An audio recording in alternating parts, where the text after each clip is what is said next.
안녕하세요. 네, 많은 분들이 제 강의를 듣고 약간의 컴플레인을 하세요.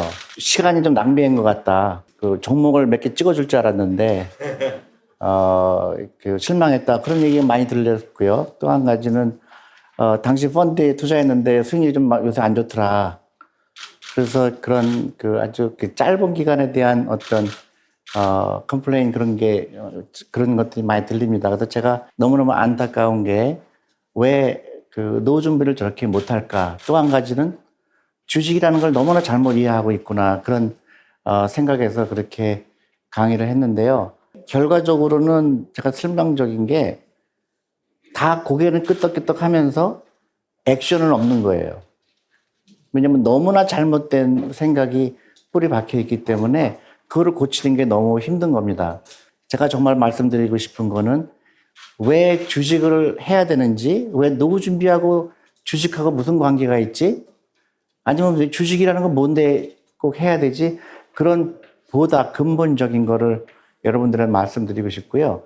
왜 내가 노후 준비가 안 되고 있는지, 외국에서는 노후 준비를 어떻게 하고 있는지, 저는 개인적으로 어떻게 했는지 그런 거를 주로 여러분들과 의논하고 싶고요. 혹시라도 오늘 어떤 종목을 사라 그런 걸 기대해 줬다 그러면 저는 그런 얘기는 아니고요. 좀 더 근본적인 거예요.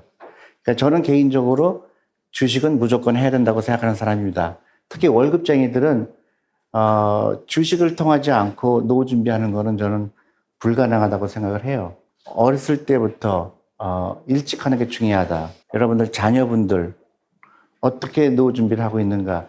미국에서는 여러분들 잘 아는 유태인이 있죠? 유태인들이 한국 사람하고 굉장히 비슷합니다. 근데 다른 게 몇 가지가 있어요. 그 중에 하나가 미국 유태인들은 그 노후 준비가 너무 중요한 걸 알고요. 돈이 중요한 걸 알고 그거를 어렸을 때부터 시작하는 거예요. 그래서 미국 그 인구의 유태인이 1%밖에 안 됩니다. 근데 1%밖에 되지 않는 유태인이 미국을 움직이잖아요. 그 이유가 뭘까요? 이 금융을 깨달은 거예요. 그래서 일찍 시작하는 거, 어렸을 때부터 하는 거, 그렇게 어떻게 하는 거, 그런 거를 여러분들과 얘기하고 싶은 거예요. 너무나 잘못된 그 주식에 관한 관념 때문에 너무나 많은 사람들이 실패를 하고요. 또 그것 때문에 좌절하고 그렇게 되는 거를 제가 너무나 많이 봤기 때문에 그런 얘기를 여러분들과 하고 싶고요. 제가 한국에 2014년에 왔는데요. 그전에는 미국에서 제가 한 일은 코리아 펀드라는 걸 운영했습니다. 그러니까 미국에 있는 그 미국 사람들의 투자가의 돈을 가지고 한국의 주식에 투자하는 거죠. 저는 그 펀드를 15년 동안 운영했고요. 많은 수익률을 냈고. 근데 제가 한국에 오게 된 계기는 굉장히 간단한데요. 이제 은퇴할 나이가 가까이 오고 해서 내가 좀 더 의미 있는 일을 하자 그래서 한국에 오기로 결정을 하고 미국 회사에서 이제 사임을 하고 왔는데, 저는 메리츠 자산운용에 와갖고 너무나 놀란 사실이 있습니다. 메리츠 자산운용에 어느 직원 한 명도 주식에 투자하는 사람이 없는 거예요. 여러분 믿어지세요? 쉽게 얘기해서 내가 설렁탕집을 차렸는데 그 설렁탕은 절대로 안 먹는 거랑 똑같은 거예요. 그만큼 주식의 투자 필요성에 대해서 모르고 있는 거죠. 또 하나는 문제는 제가 봤을 때 그러니까 젊은 직원들 20대, 30대 저 사람이 앞으로 은퇴했을 때 어떤 라이프를 살까? 저는 100% 자신해요. 굉장히 어려운 라이프를 살 거라고 생각합니다. 이미 시작되고 있죠? 한국의 65세 이상의 빈곤율은 전 세계에서 제일 높습니다. 50% 이상이 빈곤율이에요. 세상에 그런 나라가 없어요. 한국 같은 나라가 없어요. 근데 우리가 항상 무시하는 나라가 하나 있죠? 일본. 일본도 20%가 안 됩니다. 한국은 50%예요. 근데 한국 사람처럼 열심히 일하는 민족이 없는데 왜 한국 사람들의 노후 준비가 안 될까요? 한국이 은퇴라는 건 뭘까요? 은퇴라는 거는 내가 열심히 일했으니까 이제 앞으로 남은 여생을 여행도 하고 손주도 보고 하는 라이프를 사는 게 은퇴죠. 근데 한국 사람들은 전 세계에서 은퇴를 못하는 나라 세계에서 두 번째입니다. 첫 번째가 어딘지 아세요? 멕시코입니다. 멕시코는 왜 은퇴를 못하느냐? 그 사람은 민족성이에요. 그 사람들은 그날 번 거 그날 다 써야 됩니다. 그래서 평생 노후 준비가 안 됩니다. 근데 한국 사람은 열심히 일하는데 왜 노후 준비가 안 될까요? 금융을 이해하지 못했고요. 두 번째로는 잘못된 데 다 손이 다 써버린 겁니다. 그래서 그 투자를 이해하지 못했고, 그래서 전 세계에서 두 번째로 은퇴하지 못하는 나라예요. 예를 들어서 내가 콩이 100알이 있으면 멕시코 사람들은 100알을 다 먹습니다. 그래서 땅에 심을 생각을 못 하죠. 근데 현명한 사람은 50만 먹고 50은 땅에 심죠. 그러면 그 50이 더 씨앗을 내고 더 열매를 내서 내 노후를 준비하는 거죠. 그 간단한 원리입니다. 근데 한국 사람들은 그렇게 못하는 거죠. 왜 그럴까요? 다스리도 않았는데. 제가 얘기합니다. 그 한국 사람들이 노후 준비를 못하는 이유, 그 몇 가지 중에 하나가 자식에 대해 돈을 너무 많이 쓰는 거예요. 그 financial independence라고 그래요, 영어로요. 금전으로부터 독립, 그걸 가르쳐야 되는 거죠. 그래서 제가 서론은 그렇고요. 한국이 갖고 있는 이제 현실이죠. 되게 굉장히 암울합니다. 특히 노후 준비에 가서는 대부분의 사람들이 부동산에 자산이 몰려 있고 부동산 시장이 잘못됐을 경우에 그 금전적인 어려움은 굉장히 쉽죠. 어렵죠. 그러니까 부동산만 이상한 건 안 돼요. 주식도 있어야 되고 채권에도 있어야 되고 다양하게 투자가 돼야 됩니다. 근데 예를 들어서 내가 내 자금의 많은 부분이 은행에 있다. 그런 좀 곤란한 거죠. 누구나 노후 준비를 해야 합니다. 근데 너무나 많은 사람들이 노후 준비가 안 되고 있어요. 그 안 되고 있는 이유를 제가 얘기하려고 하는 겁니다. 한국의 현실이에요. 너무나 안타깝죠. 자살률이 한국이 세계에서 가장 높습니다. 12년째 놓치질 않고 있어요. 실업률이 높죠. 그 다음에 제가 왜 이런 얘기를 하냐면요. 너무나 좀 암울한 얘기죠. 그래서 뭐 제가 특별히 말씀을 안 드려도 대부분 이해하실 거고요. 특히 경제적 어려움 때문에 자기 목숨을 끊는 그 인구가 한국이 가장 많습니다. 제가 생각했을 때 가장 이상적인 라이프는 노후 준비는 이런 거예요. 그러니까 태어나자부터 그 사람이 은퇴할 때까지 그 사람의 자산은 계속 증가를 하는 거죠. 그러니까 일을 열심히 해서 내 자산이 계속 늘어나는 겁니다. 그래서 이제 50대 중반 됐을 때 아니면 60대 정도 됐을 때 은퇴를 할 수 있는 거죠. 그래서 은퇴를 한 거 가지고 여행도 하고 이제 손자도 보고 하는 거죠. 그게 가장 이상적인 라이프입니다. 근데 한국의 케이스 보니까 밑에 그래프예요. 너무나 안타까운 그래프입니다. 태어나자부터 은퇴할 때까지 재산이 계속 줄어드는 거예요. 그래서 빚을 집니다. 이제 어느 정도 빚을 갚았다고 생각했을 때 회사에서 나가라고 그럽니다. 그러면 갑자기 앞으로 살 날이 막막한 거죠. 그게 대부분의 사람들입니다. 그래서 저는 그게 좀 이해가 안 가는 게 왜 그런 거를 예측하지 못할까, 사람들은. 굉장히 궁금해요. 왜 다 불안하다 그러면서 액션은 전혀 반대로 얘기하거든요. 그래서 제가 신기한 거를, 제가 한국에 와서 신기하게 느낀 거를 여러분들 얘기하려고 합니다. 저는 1985년에 첫 직장을 잡았어요, 미국에서요. 근데 쥐꼬리만한 월급이에요. 미국도 마찬가지로 월급쟁이는 월급 많이 안 줍니다. 근데 미국에는 401k라는 게 있어요. 퇴직연금의 일종인데요. 월급의 10%를 주식에 투자하게 되면 세금 혜택을 줘요. 그래서 국가에서 강제적으로 주식에 투자하게 하는 거죠. 그래서 저는 1985년부터 그 월급의 10%를 세금 떼듯이 주식에 투자한 겁니다. 그리고 미국은 59세까지 못 찾아요. 저도 이제 그 탈날이 얼마 안 남았어요. 근데 가끔 제가 들여다보면 엄청난 돈이 돼 있는 거예요. 그래서 자연스럽게 노후 준비한 거예요. 근데 한국은 아직 그런 제도가 이제 생기고 있죠. 퇴직연금 제도가 있고. 근데 이제 그런 투자에 대한 인식이 부족하기 때문에 그걸 할 생각을 안 하고 있는 거예요. 그러니까 일찍 시작할수록 좋은 거고, 그 다음에 꾸준하게 해야 되는 건데, 이제 그런 게 제도적으로 별로 안 돼 있는 거죠. 그래서 미국에서는 노후 준비를 많은 국민들이 할 수 있었던 계기가 된 거고, 한국은 이제 시작되는데 아직도 인식의 차이가 있는 거죠. 주식하면 안 된다는 사람이 굉장히 많고, 또 원금 보장이라는 이상한 프레임에 갇혀 있고, 위험을 테이크하지 않으려고 하고 있고, 잘못된 금융 지식 때문에 노후 준비가 안 돼 있는 겁니다. 그런 걸 지금 바꿔야 돼요. 그래서 저런 라이프를 살아야 돼요. 그래서 예를 들어서 유태인 같은 경우는요, 미국에서 1살 때부터 주식을 사줘요. 그리고 그 친척들이 와서 그 아이한테 그 장기적인 투자를 가르쳐 주는 거죠. 그래서 아이는 말도 못하지만은 그 자산이 불어나게 되는 거를 이해하는 거죠. 그래서 14살, 15살 됐을 때 친척들은 선물을 사오지 않고 돈을 갖다 줍니다. 이 돈으로 너는 노후 준비해라. 가르쳐 주는 거죠. 돈의 중요성을 가르쳐 주는 거죠. 그런 예가 많죠. 여러분들이 잘 아는 워런 버핏, 어떻게 세계 제일 부자가 됐을까요? 초등학교 때부터 자본가가 되는 방법을 아는 겁니다.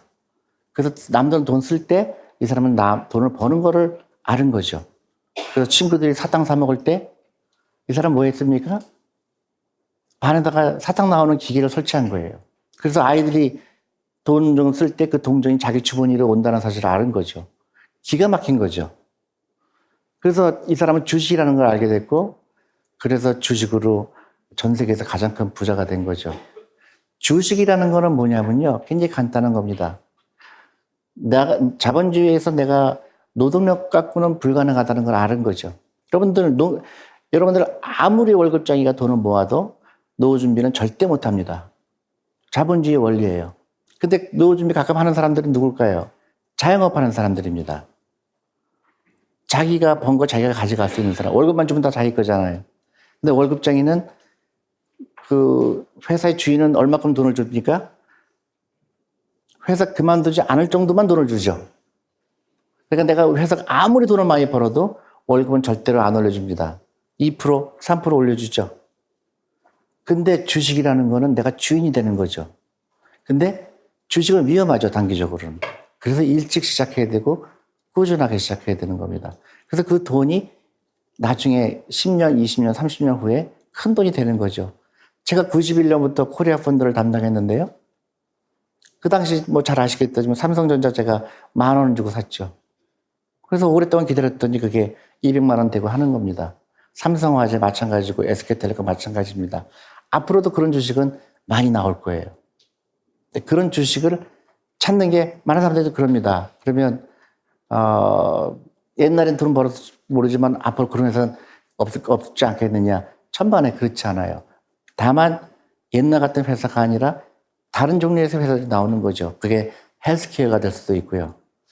아니면 뭐 게임 회사가 될 수가 있고, 예를 들어서 뭐 텐센트 이런 회사들 많이 알잖아요. 그런 회사들은 상장된 다음에 이미 400배가 올랐습니다. 주식 가격이요. 물론 그렇게 그 좋은 스토리만 있는 건 아니죠. 뭐 잘못된 주식도 있죠. 그거는 이제 공부해야 될 몫이고, 다만 제가 얘기하는 거는 주식은 무조건 해야 된다는 거죠. 그래서 꾸준하게 하는 사람이 이길 수밖에 없다. 워런 버핏 같이 생각하는 겁니다. 주식은 사서 모으는 거예요. 제발 사서 모으는 겁니다. 좋은 주식. 근데 많은 사람들은 주식을 잘못 이해했기 때문에, 주식을 산다는 거는 그 회사 경영진이 내 돈을 불리기 위해서 경영을 한다는 얘기잖아요. 그러면 우리가 할 수 있는 건 뭘까요? 기다려주는 겁니다. 그러면 회사 가치가 올라가게 돼 있어요. 그러면은 시가총액이 늘어나게 돼 있고 그 열매를 내가 먹는 겁니다. 근데 많은 사람들은 자기가 돈을 벌려고 하죠. 자기가 샀다 팔았다 해서 돈을 벌려고 합니다. 그거는 좋은 투자 방법이 아니죠. 회사에 내가 삼성전자 주식을 산다는 얘기는 삼성전자의 주인이 된다는 거죠. 그럼 삼성전자 경영진을 믿고 그 사람들이 돈을 많이 벌면 시가총액이 늘어난다는 거죠. 그러면 나도 당연히 돈을 버는 겁니다. 저는 단기적으로 제가 산 주식 전혀 관심이 없어요. 주식 가격이 올라가고 내려가고 전혀 관심이 없습니다. 왜 그럴까요? 앞으로 10년 후에 찾을 거기 때문에 그래요. 다만 이 회사가 망하면 안 되잖아요. 그러니까 회사가 돈을 잘 벌고 있는지, 아직 이상한 사인이 있는 게 아닌지 그것만 체크하는 겁니다. 그게 주식 투자예요. 여러분들도 여러분들 자녀들한테 그런 걸 가르쳐 줘야 되는 겁니다. 그래서 자본이라는 걸 깨달아야 된다. 노동과 자본을 같이 일해야 된다. 내 월급의 10%는 자본이 일하게 해 내 노후에 준비를 하게 되는 거다. 그게 굉장히 중요합니다. 그래서 미국에서는 그거를 당연시 여기고 있어요. 한국은 지금 그 퇴직연금이라든가 그런 걸 전혀 안 하고 있습니다. 전부 은행에 갖다 놓고 있죠. 그건 불가능합니다. 노후 준비하는 게. 그래서 이런 그래프를 생각한다 그러면 여러분들 손주들한테 지금부터 주식을 사줘야 되고요. 주식에 대해서 굉장히 친근해야 됩니다. 위험을 택할 줄 알아야 돼요. 위험을 즐겨야 됩니다. 저는 우리 아들이 올해 대학교 졸업했는데요. 미국에서 졸업을 했습니다. 미국에서 태어났기 때문에요. 그래서 제가 카드에다 썼습니다. 내가 너 졸업 선물로 메리츠 코리아 펀드 주식을 얼마짜리 샀다. 근데 선물을 안 줬죠. 근데 우리 아들 친구들 이런 사람들 보면 전부 선물을 사주는 거죠. 선물을 사주는 사람과 주식을 사주는 사람 차이는요, 앞으로 5년, 10년 후에는 엄청난 차이가 되는 겁니다. 여러분들 잘 아는 워런 버핏한테 예를 들어서 50년 전에 100만 원 맡겼으면 지금 얼마 정도 되는지 아십니까? 지금 약 180억 정도 돼요. 긴 기간을 거쳐서 그 복리의 무서움인 거죠. 근데 많은 사람들은 그걸 이해하지 못하기 때문에 그냥 쓰는 겁니다. 저는 한국에 와서 제일 좋은 게 미국은 뭐가 있어야 됩니까? 차가 있어야 되죠. 한국에 오니까 너무 좋은 거예요. 차가 없어도 되는 나라인 거예요. 교통선이 너무 잘 돼 있죠. 또 놀란 거는 제가 우리 회사의 직원 중에서 제가 월급이 당연히 제일 많겠죠. 근데 저만 빼놓고 차가 다 있어요. 그래서 우리 직원들한테 그런 겁니다. 그렇게 가난하게 되고 싶은 게 이렇게 목적이냐. 근데 또 BMW 삽니다. 벤츠를 사요. 그건 더 빨리 가난하게 되겠다는 거거든요. 노후 준비가 얼마큼 중요할지 모르기 때문에 그런 겁니다. 많은 사람들이 저한테 얘기해요. 대표님, 노후를 위해서 투자하라고 그러는데요. 투자할 돈이 없습니다. 그래요. 저분은 쓸데없는 거짓말이다. 다 쓰고 나서 돈이 없다 그러죠. 제일 중요한 건 노후 준비입니다. 노후 준비를 위해서 월급의 10%, 20%를 떼어서 주식에 투자해야 되는 거예요. 물론 좋은 기업을 고르는 숙제가 필요하긴 하죠. 생각보다 어렵지 않습니다. 다만 훈련이 필요해요. 이건 내 노후다. 그 다음에 시간이 지날수록 주식 가치는 올라가게 돼 있다. 그렇지만 현찰 밸류는 떨어지게 돼 있다. 100% 맞는 겁니다. 근데 많은 사람들은 원금 보장이라는 이상한 프레임에 갇혀 있어갖고 원금이 깨지면은 큰일 날 것처럼 걱정을 하는 거죠. 예를 들어서 여러분들 은행에 넣는데 원금 보장은 되지만 30년 기다렸더니 원금만 그대로 있더라. 심각한 문제죠. 30년 기다리면 그 자금이 10배, 20배, 100배가 되게 있어야 되는 거죠. 근데 단기적으로는 위험해 보입니다. 왜냐하면 주식시장은 올라갔다 내렸다를 반복하거든요. 그래서 저는 개인적으로 오히려 주식시장이 폭락을 하면, 예를 들어서 어저께 같은 경우 북한이 미사일을 쐈다 그러면 주가가 좀 빠지잖아요. 그럼 저 개인적으로 기분이 좋습니다. 왜냐하면 더 싸게 살 수가 있기 때문에 저는 계속 살 거거든요. 여러분들도 그런 장기적인 생각을 갖고 주식 투자해야 하는 거죠. 이 부자가 되지 않는 사람들의 예입니다. 제가 우리 직원들 보면 여기 다 들어가 있어요. 사교육비가 가장 한국의 큰 적입니다. 제가 누누이 얘기하지만요. 우리 직원한테 제가 물어봤어요. 도대체 사교육비를 얼마큼 쓰냐 그랬더니 150만 원을 쓴대요. 저는 뒤로 자빠질 줄 알았어요. 그랬더니 우리 직원이 저보고 놀라는 게, 그 정도 갖고 놀라냐는 거예요. 자기 옆집은 300만 원 쓴대요. 그래서 제가 너무너무 안타까운 게 그 돈들이 주식에 들어와야 되는 거예요. 1년에 우리나라에 20조가 사교육비를 쓴답니다. 너무너무 바보 같은 거예요. 아무리 과외를 써서 그 돈을 해도요, 내가 늙었을 때 내 노후를 책임지지 않아요. 100% 그렇습니다. 그래서 저는 우리 아들을 옆집 애라고 생각해요. 절대적으로 걔한테 돈 안 씁니다. 정말이에요. 근데 우리 와이프는 우리 아들은 아닐 거라고 착각을 해요. 그래서 정말로 그 애를 위한다면 그 과외비를 가지고요, 주식을 사주세요. 정말 믿어보세요. 우리나라에서 아이가 밤 11시까지 사교육을 받고 그 돈을 아까운 돈을 가지고 애가 잘 될 확률이 얼마큼 될까요? 훨씬 낮습니다. 진짜 내가 원하는 건 공부밖에 없다. 그런 애는 공부해야 돼요. 근데 내가 공부에 관심 없는 애들은 노는 게 훨씬 낫습니다. 앞으로 세대는 마찬가지예요. 대신에 걔가 대학교 졸업했을 때 그 돈이 크게 불어져 있는 거죠. 그럼 어떤 애가 좋을까요? 사교육비, 과외비 다 써갖고 서울대학교 들어갔는데 서울대학교도 다 못 들어가겠지만 뭐 최고로 잘해서 서울대학교 들어갔다고 가정하더라도 걔가 취직 걱정하죠. 취직해봐야 월급 얼마나 받습니까? 솔직히 불가능한 걸 하는 거예요.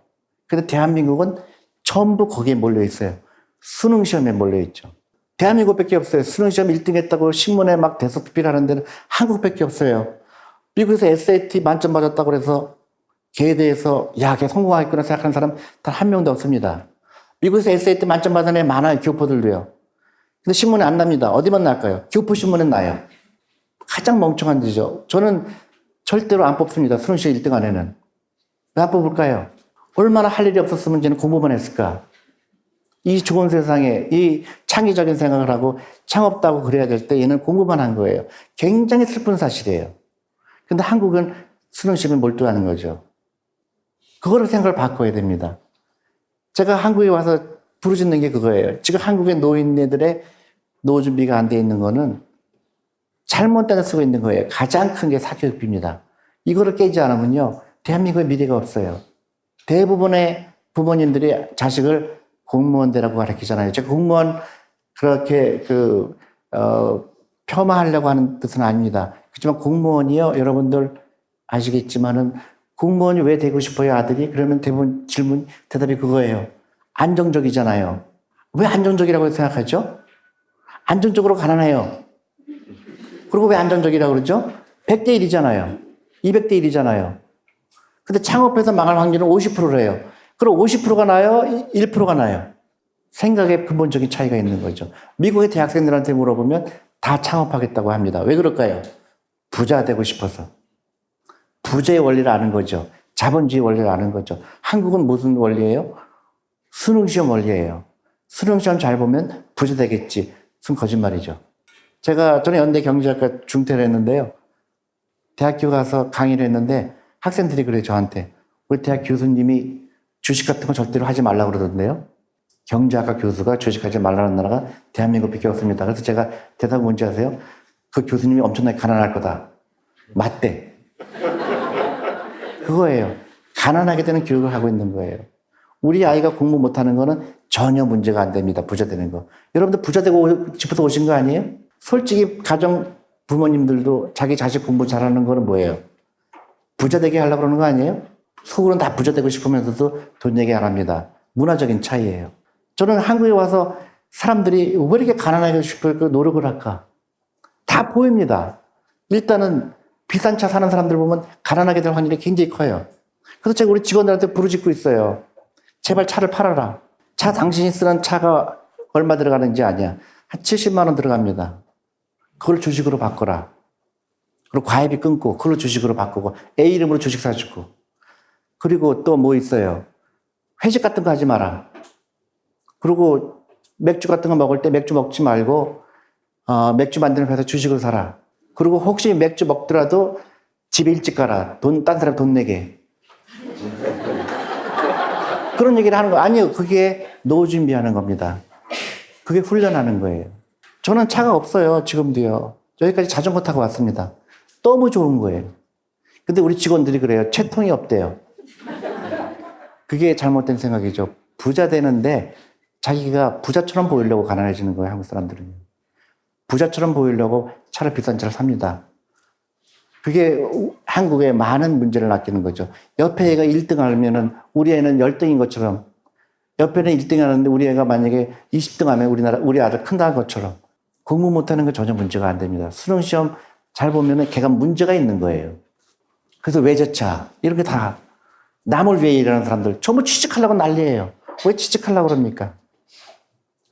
주식이 한 살 때부터 주식하면 나중에 큰 돈 돼 있을 때 그걸 창업해야죠.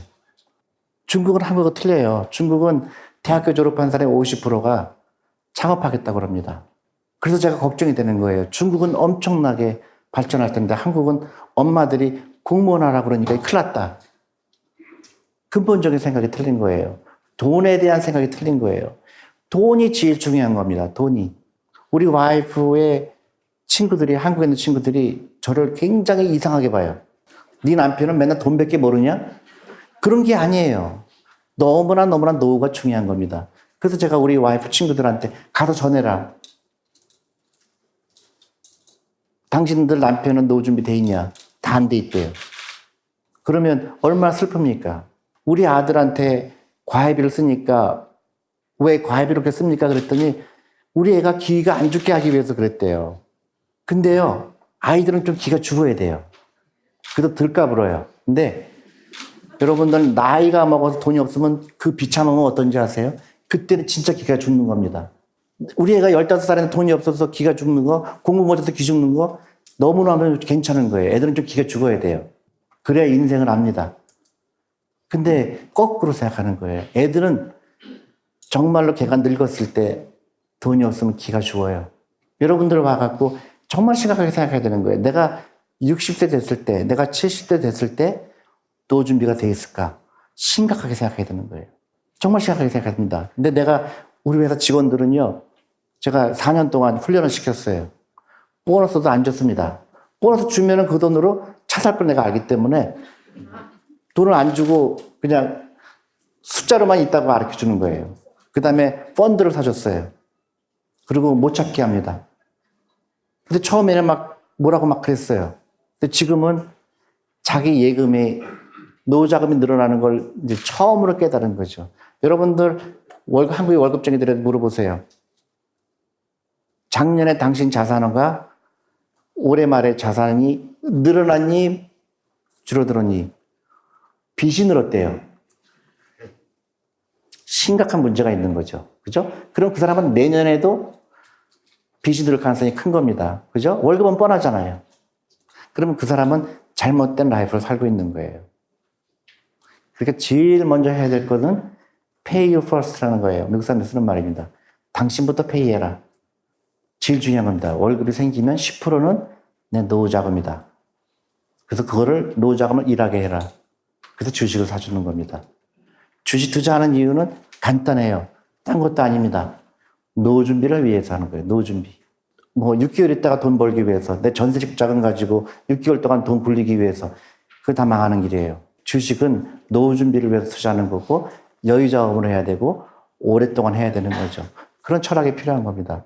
저는 주식을 살 때 그 주식을 보면 막 흥분이 되는 거예요. 그 회사가 어떻게 돈 버는 걸 알기 때문에.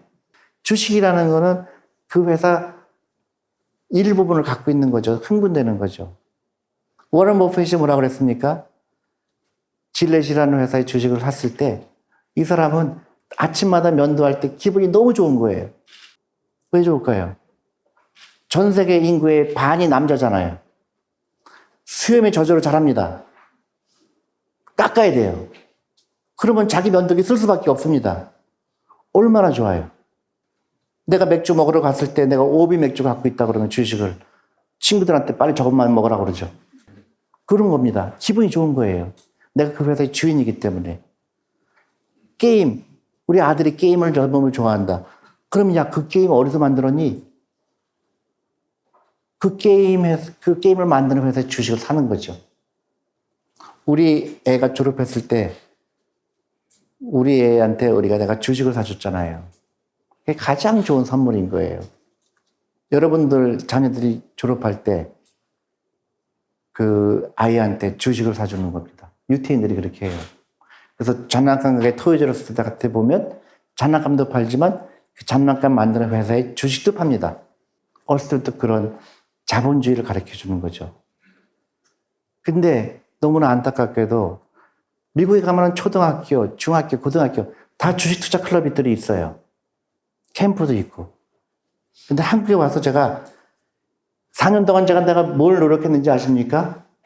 초등학교나 중학교, 고등학교에 주식 투자 클럽 만들면 내가 거기에 가서 강의를 하겠다. 제발 만들었다 그랬더니 어느 교장 선생님이 연락이 오셨습니다. 우리 학교에서 만들고 싶대요. 근데 학부모들이 반대가 심하대. 애한테 어렸을 때부터 돈 가르치기 싫다고. 어렸을 때부터 사행심을 가르치기 싫다는 거예요. 그게 한국의 너무나 슬픈 현실입니다. 공부 못할수록 부자 될 가능성이 크다는 거를 외우셔야 돼요. 그러니까 애가 공부 너무 열심히 하려고 그러면 책을 뺏어야 됩니다. 정말이에요. 걔는 뛰어놀아야 돼요. 앞으로 세상은요, 공부 잘하는 세상이 아니에요. 얼마나 남하고 다른 생각을 할 수 있는가의 능력이에요. 그런 애들이 하려고 그러면 어떻게 돼요? 놀아야 돼요. 그래서 미국에서는 옆에 애들이 같이 창업할 친구예요. 창업 동업자입니다. 근데 한국은 옆에 애를 이기라고 가르쳐요. 수능시험, 얘는 뭐 100점 맞았는데 너는 왜 99점 맞았느냐. 한심한 교육인 거예요. 거기서 걷어놔야 됩니다. 옆에 집은 그렇게 해서 애한테 과외비를 뭐 100만 원 쓰다. 그 돈으로 우리 애들 주식 사주는 게 1000만 배 나은 겁니다. 제 말을 믿어보세요. 공부 못하는 거 전혀 문제 안 된다는 걸 외우셔야 돼요. 그러면 애가 행복해집니다, 일단. 그죠? 한국의 초등고등학생들 정신병이 심해요. 밤 11시까지 학원 했는데 정신이 안 걸리는 게 이상하죠. 제가 만약에 한국에 있는 고등학생이라면 저는 이미 정신병 걸렸을 것 같아요. 저는 그렇게 공부를 싫어하는 사람도 아닌데도 불구하고 한국은 제가 한마디로 하면 미쳤구나. 미국에 있는 제 종들한테 이런 얘기하면 믿질 않아요. 한국 사람들 주식 투자 안 한다 그러면 설마 조금 하겠지 그래요. 근데 자기 퇴직연금에 2%밖에 주식이 없대 한국은 그러면 깜짝 놀라는 거예요. 한국이 어떻게 되려고 그러니 그렇게 얘기합니다. 너무나 잘못된 사회죠. 옆집을 따라하는 사람들 제일 문제예요. 제가 한국에서 많은 가정주부들한테 이런 얘기를 하면 다 끄떡끄떡해요. 아, 맞아. 사교육 끊어야지. 그러고 나서 옆집 아줌마랑 얘기하는 순간 다 잊어버립니다. 그게 그만큼 뿌리 깊게 잘못된 관념이 있는 거죠. 이게 한국이 가정주부인데요. 그 복리도 이해하지 못하기 때문에 한국이 노후 준비가 안 되는 이유입니다. 그래서 그 복리도 이해하지 못하기 때문에 그 돈을 아깝게 사교육비로 쓰는 거예요. 근데 참 우리나라가 하나는 꼭 이깁니다. 그죠? 일본은 꼭 이겨요. 일본은 더 한심합니다. 일본은요, 주식 투자하는 걸 창피하게 생각해요. 불로소득이라고 생각해서요. 근데 안타깝게도 일본이 아베가 나타나서 아베가 이걸 깨닫기 시작한 겁니다. 그래서 그 서양식으로 주식을 중요한 걸 알게 됐고, 그 국민들이 주식을 투자하게 강제적으로 하고 있고, 특히 어린이 펀드를 만들기 시작했어요. 그래서 저희가 메리츠에서 애들 펀드를 만드는 거예요. 못 찾기, 10년 동안 못 찾습니다. 저는 60세까지 못 찾게 하려고 그랬는데, 금감을 해서 저를 약간 정신병자 취급을 해갖고요. 10년도 굉장히 짧은 거예요. 애들 과외비를 1년에 쓰는 20조를 주식에 투자해라. 100배 낫다. 워런 버핏같이 될 거다. 그런 겁니다. 노인빈곤율은 아까 말씀드렸잖아요. 50%입니다. 한국이. 너무 슬프죠? 우리가 무시하는 일본도 20%가 안 됩니다. 그러면 왜 일본은 20%밖에 안 될까요? 한국은 50%인데. 일본 사람들이 한국 사람보다 잘하는 게 하나가 있어요. 애들이 배신자인 걸 알아요. 애들한테 돈을 안 씁니다. 근데 한국은 우리 애가 공부 잘하면 내가 노후가 될 건지 착각하고 있어요. 절대로 안 됩니다. 우리 애한테 제가 물어봤어요. 너 아빠가 늙으면 다 모시고 살 거니? 그랬더니 그 아이의 대답이요. 자기 와이프한테 물어봐야 된대. 그걸 사람들은 몰라요. 절대 우리 아이한테 기대면 안 됩니다. 펀드나 주식에 투자하는 걸 왜 투자하냐고 물어보면 한국 사람들은요. 단기간에 큰 돈 벌으려고 해요. 근데 미국에 물어보면 대부분 노후 대책이라고 얘기하죠. 저게 정답이에요. 노후냐, 노후. 이게 아까 말씀드린 멕시코가 은퇴 못하는 것처럼 두 번째 나라가 한국이라는 얘기죠. 그거예요. 사교육비 때문에 그런 겁니다. 사교육비. 그거를 바꾸지 않으면 심각한 문제입니다. 아이는 미국은 18세가 되면 아이는 네가 알아서 하라고 그러잖아요. 한국도 그렇게 해야 돼요. 옆집 아이라고 생각하세요. 저는 그렇게 생각합니다. 제가 카톡을 10번 보내면 한 번 대답해 오거든요. 우리 애들한테. 이미 알고 있는 거예요. 배신자라는 거를. 거기서 돈 쓰면 안 돼요. 노후 준비를 못하는 이유가 이겁니다. 한국이에요. 자녀들한테 돈 쓰는 겁니다. 다 말씀드렸죠? 왜 주식인가? 그런 이유입니다. 자본주의예요. 그 주식은 선택사항이 아니고 필수다. 특히 월급쟁이는. 그래서 월급의 10%는 무조건 가장 위험하다고 얘기하는데 투자가 돼야 되는 거죠. 그게 주식이에요. 왜 주식은 위험하다고 생각할까요? 변동성 때문에 그래요. 삼성전자는 어디 안 도망가는데 삼성전자 주식은 10% 올랐다가 10% 빠졌다고 하죠. 이상하게 주식은 내가 팔자마자 올라요. 그죠? 또 사자마자 빠집니다. 신기해요. 그 변동성 때문에 사람들은 위험하다고 생각하는 거죠. 그걸 맞추는 사람은 이 세상에 한 명도 없습니다. 많은 신문사가 저한테 전화가 와요. 대표님, 하반기 주식시장 어떻게 보세요? 모르겠는데요. 그 답이에요. 몰라요. 알 수가 있는 사람도 한 명도 없습니다. 사람들은 그걸 알려고 해요. 6개월이라는 기간은 굉장히 짧은 기간이잖아요. 내가 주식 투자하는 이유는 아까 분명히 얘기했듯이 노후 준비하는 건데, 내가 이 다음에 늙었을 때 그 돈으로 내가 여행 가려고 하는 건데, 지금 6개월 동안 올라가고 내려가는 게 나하고 무슨 상관이 있을까요? 사람들 주식 투자를 잘못 이해하는 거예요. 그래서 노동뿐 아니라 자본, 아까 워런 버핏이 했던 것처럼 노동 갖고는 노후 준비가 안 되기 때문에 주식 투자하는 겁니다. 그래서 내가 자본가가 되는 거예요. 너무너무 흥분되는 일이죠. 그러니까 우리 아이가 5살 때 주식 투자를 시작했다 그러면 너무너무 좋은 거죠. 근데 대부분 다 안 하고 있죠. 주식 투자하기 제일 좋을 때는 언제입니까? 태어나자부터죠. 태어나자부터. 그래서 제가 산후조리원 다니려고 그럽니다. 제발 좀 주식 투자 애한테 해드린 거고요. 두 번째로 좋을 때가 언제일까요? 지금이에요, 지금. 늦지 않았다는 거죠. 근데 대부분의 사람들이 그때도 안 해요. 1년 지난 다음에 물어봅니다. 주식 투자 시작했어요? 아직이요. 대부분 그래요. 여러분들 신문사에서 일하는, 방송사에서 일하는 주식 담당하는 앵커, 아나운서, 주식 투자 할 것 같아요? 안 할 것 같아요? 안 해요. 근데 매일 주식 얘기합니다. 신기한 나라예요. 대표님 주식 어떻게 생각하세요? 그래 놓고 당신은 어떻게 주식 투자하고 있어요? 저는 안 하는데요. 왜 안 해? 우리 엄마가 쫄딱 망했어요. 우리 이모가 하지 말래요. 멍청하죠. 대한민국이 그래요. 주식 전문가라는 사람들 자기는 안 합니다. 주식이라는 걸 이해를 못했기 때문에 그런 거죠. 주식 가치는 올라가게 돼 있어요. 믿어보세요. 물론 이제 좋은 주식을 골라야 되지만 가치는 올라가게 돼 있어요. 근데 캐시밸류, 내 현찰은 가치가 떨어지게 돼 있어요. 왜냐? 인플레이션이거든요. 그래서 내 자본이 일하게 되는 겁니다. 근데 오랫동안 시간을 줘야 되기 때문에 여유 작업을 하는 거예요. 그래서 여기 있는 퇴직연금, 여러분들 연금펀드 무조건 해야 되는 겁니다. 특히 여러분들이나 여러분들 자녀들 회사 다니고 있으면 거기에 퇴직연금 제도가 있을 거예요. 너 퇴직연금에 어떻게 들어가 있니? 돈이 대부분 어디 들어가 있을까요? 은행에 들어가 있어요. 잠자고 있습니다. 그래놓고 자기 노후 준비하는 걸로 착각하고 있어요. 많은 젊은 사람들 제가 물어봐요. 당신 퇴직연금 어떻게 돼 있어요? 그게 뭐예요? 그 답이에요. 그 사람 미래가 보여요. 당연히 보이죠. 내가 3년 동안 내 재산이 20% 늘었다. 그 다음에 6년 되면 30% 늘었다 돼야 되잖아요. 대부분 마이너스가 돼 있거든요. 빚을 지고 있다는 얘기죠. 그래서 제가 차를 팔으라고 하는 이유가 그겁니다. 차 팔고 걸어다니고 그 다음에 과외비 끊고 그럼 다 노후 준비 됩니다. 다 돼요. 그리고 애는 더 잘 돼 있어요. 애는 아마 창업해갖고 큰 돈 벌고 있을 겁니다. 근데 제일 잘못된 게 애한테 돈 다 쓰고 걔가 월급쟁이 되고 공무원 되고 다 같이 가난하게 되는 거죠. 저는 개런티예요. 가난하게 되는 건 100%다. 당장 시작해야 되고요. 소비를 투자를 바꿔야 되는 겁니다. 그러니까 자동차 산업, 자동차를 팔아서 주식으로 바꿔야 되고요. 여유저금을 하고 어릴 때부터 하고 아이들한테 주식을 가르쳐주고 그리고 애들하고 주식 얘기하세요. 밥 먹을 때. 유태인이요.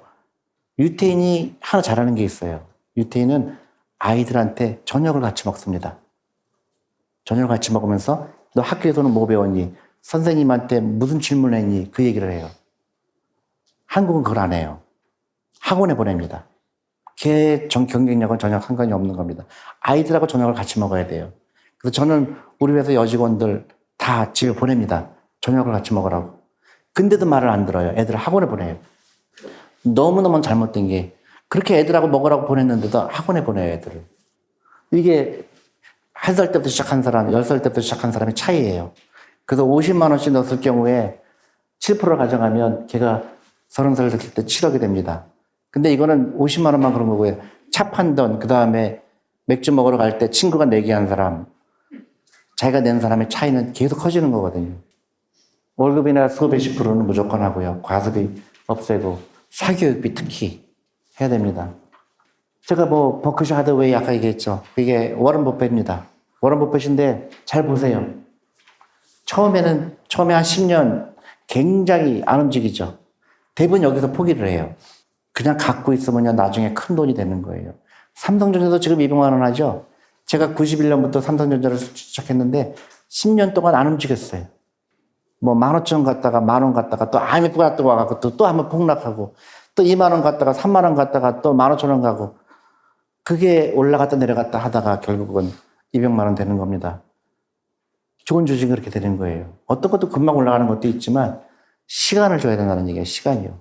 주식은 모아라. 모으는 겁니다. 그러면 나중에 큰 돈 돼요. 왜 실패하는가 뭐 다 알겠고요. 마켓 타이밍.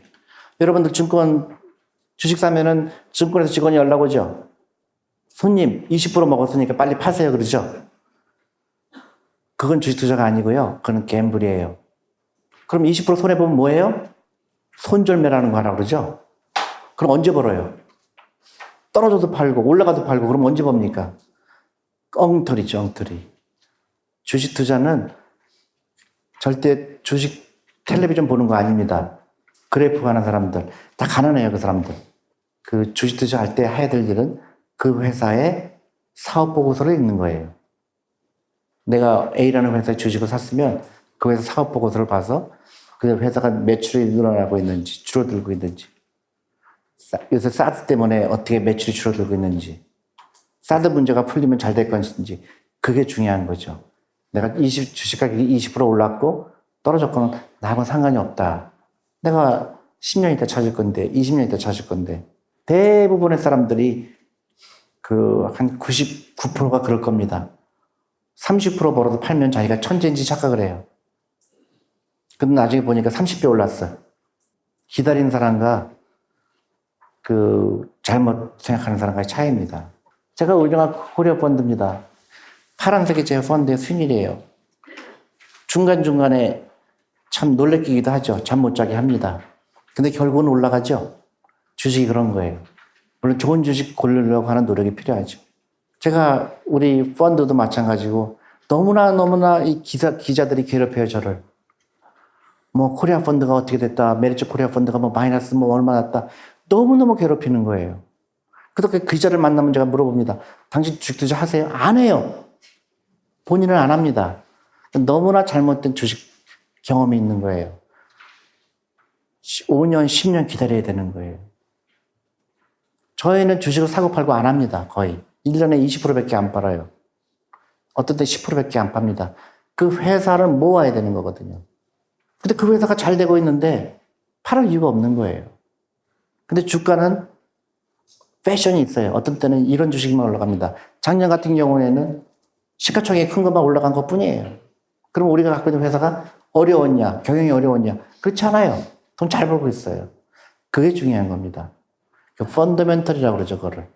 그러니까 내가 갖고 있는 회사 주식이 돈을 벌고 있느냐, 안 벌고 있느냐, 그게 중요한 거죠. 저는 뭐 한국 주식에 대해서 낙관적인 생각을 갖고 있습니다. 그 주식에 투자하면 안 된다고 생각하는 인구가 대한민국의 세계에서 아마 탑5에 들어갈 거예요. 그러니까 다른 거는 굉장히 선진국인데 이 금융에서만은 굉장히 후진국입니다. 그러다 보니까 주식에 투자한다 그러면 다 고개를 져요. 주식 투자하는 거 아니라고. 그런 사람이 많을수록 그 회사의, 그 나라의 주식은 가능성이 높은 거예요. 왜냐하면 변할 수밖에 없거든요. 미국도 옛날에 그랬고. 근데 그게 시간 차이를 두고 있다는 것 뿐이에요. 앞으로 주식 투자 안 하면 안 된다는 사람이 많아질 겁니다. 그리고 사람들이 이제 똑똑해지면 과업이 끊을 거예요. 이제 점점 알 겁니다. 노후 준비가 얼마큼 중요하다는 걸. 그리고 은행에 넣으면 안 된다는 걸 사람들이 깨닫기 시작할 거예요. 주식시장에 돈이 들어올 겁니다. 그래서 저는 한국 주식은 낙관적이라고 생각하고요. 주식이 안 비싸요. 한국 주식이. 다른 나라에 비해서 비싸지가 않습니다. 그래서 저는 모으기 좋은 시장이다. 이게 그거예요. OECD 주가 중에서 퇴직연금, 자기 퇴직연금 중에서 주식 비중이에요. 미국은 약 50%입니다. 호주도 그렇고 다 높아요. 근데 일본도 10%인데 한국은 못 그래요. 이게 한국 현실이죠. 반대로 얘기하면 무지하게 좋은 시장이죠. 앞으로는 살 것밖에 안 남았죠. 뭐 밸류에이션이라고 그러죠. 한국 주식이 비싼가 싼가 안 비싸다는 얘기고요. 그다음에 뭐 중국 문제 있고 뭐 여러 가지 있는데 뭐 그거는 단기적인 얘기고 우리 메리츠 펀드예요. 그래서 대한민국에서는 펀드 중에서 가장 사고 팔고 안 합니다. 근데 작년에 좀 고생을 했어요. 우리가 수익률이 좀 안 좋습니다. 근데 저는 걱정 안 해요. 올라갈 겁니다. 왜냐하면 우리 갖고 있는 회사들이 돈을 잘 벌고 있기 때문에. 다만 작년이 어려웠던 거는 시장이 뭐 시가총액이 큰 것도 올라가 보니까 상대적인 그런 건 있지만 그렇게 큰 걱정 안 합니다. 아이들한테 꼭 가르쳐 주세요. 그거 이 자석합니다. 5S예요. 당장 스탑해야 됩니다. 스탑을 뭘 스탑할까요? 사교육, 잘못된 생각 그런 걸 스탑해야 돼요. 그 다음에 세이브 해야죠. 그러니까 잘못되게 쓰이는 거 엄청나게 많을 거예요. 내가 잘못되게 쓰고 있는 거 가장 큰 게 차예요. 그리고 주식을 사기 시작해야 되고요. 그 다음에 아이들한테 창업하라고 가르치세요. 왜 남의 밑에서 일하려고 그러니? 제일 먼저 해야 될 거는 창업을 하라고 그래야 되고요. 두 번째로 다 창업할 수는 없잖아요. 아빠 나 창업하는 게 싫어요. 그러면 중소기업 가는 거죠. 왜냐면 중소기업 가면 내가 창업할 가능성이 커져요. 그죠? 많이 배우니까. 근데 나 중소기업도 못 가. 그럼 대기업 가요. 대기업도 못 가. 그럼 공무원 하는 거예요. 한국은 거꾸로죠. 이게 그러면 노후 준비하는 겁니다. 결론적으로는 근데 여러분들하고 저하고 이렇게 만난 인연이 있는데 제가 너무너무 안타까운 거는 노후 준비는 당장 시작해라. 그게 제 생각이고요. 그 다음에 잘못 쓰이고 있는 거 그거를 투자로 바꿔라. 특히 여러분들 자녀들을 졸업할 때 주식을 사줘라.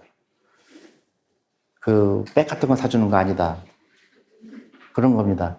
정말로 백을 갖고 싶으면요. 그 백 만드는 회사 주식을 사주세요. 샤넬을 좋아하면 샤넬 주식을 사주세요. 그러면 100배보다 좋습니다. 근데 어떤 젊은 여성이 저한테 질문했어요. 요새 요로라고 있죠, 요로. 당신은 여성들의 마음을 몰라주는 거다. 내가 지금 샤넬백을 갖고 있으면 얼마나 행복한데 60세 돼갖고서 내가 샤넬백 10개 있으면 무슨 소용이냐. 그렇게 질문을 해요. 대답은 간단한 겁니다. 내가 백을 갖고 있는 즐거움이 중요하냐? 아니면 내가 은퇴했을 때 돈이 없었을 때 그 슬픔이 중요하냐? 우선순위의 차이입니다. 우선순위에서 제일 중요한 건 저는 라이프에서 노후 준비라고 생각합니다. 그래서 그 사람이 오래 살잖아요. 100살까지 살잖아요. 그랬을 때 내가 100살까지 금전적으로 독립을 할 수 있느냐 없느냐 너무 중요한 이슈입니다. 감사합니다.